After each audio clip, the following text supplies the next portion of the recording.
The two presidential nominees are focusing on their national security strategies and credentials, but a couple of controversies are dogging each of them. For Hillary Clinton, the lingering questions about her emails and the pay-for-play allegations linked to the Clinton Foundation. For Donald Trump, it is renewed scrutiny on a political donation that his foundation made to Florida's Attorney General as her office was looking into Trump University. Joining us now, Shelby Holliday, senior video editor covering politics for the Wall Street Journal, and Vince Colonese, executive editor at the Daily Caller. Welcome to both of you.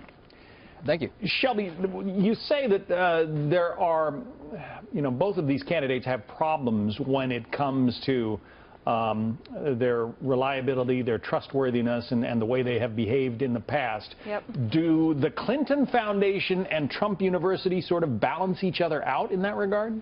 Well, they balance each other out in the sense that now both of these candidates can just turn around and point the finger at each other. And what really hurts Trump right now is that his most effective arguments about Clinton's pay-to-play activities and her breaking the law as Secretary of State now have a dent in them. He now looks like, the pot calling the kettle black. So, at the same time that Clinton has all of this trouble with her email server, with the FBI investigation, with pay-to-play allegations regarding the Clinton Foundation, Trump has to answer his questions about making donations to politicians. What Trump could get an advantage from is that he has boasted in the past about controlling politicians by giving them money.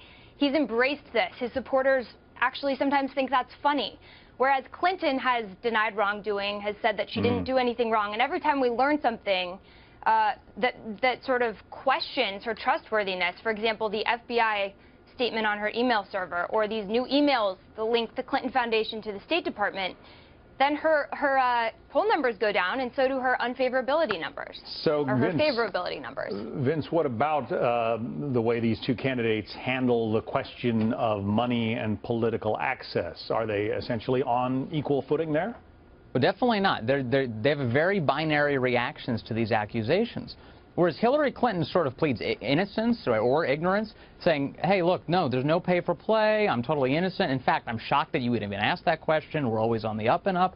You have Donald Trump, meanwhile, who has, as she said, embraced this notion that throughout his career, he's actually given money specifically because he sees a receivable, that he's worked within the system. He's like, look, Americans aren't stupid. They know that rich people give money to politicians because they want to purchase either access or favors or something. And Trump, throughout his career, has made a point of bragging about this, and even into this presidential election. And it's one of these things almost like a reformed convict. He's like, look, I know the inside workings of the system. This guy now is going to the voters and saying, this is how it really is, and you all know it, so I'm not going to pretend like it's anything different, and I'm here to fix it. Now, whether or not he can do that remains to be seen, but it's two very different approaches. And one strikes people as much more honest and trustworthy than the other, where you just suggest, in Hillary's case, that, hey, there's nothing going on here.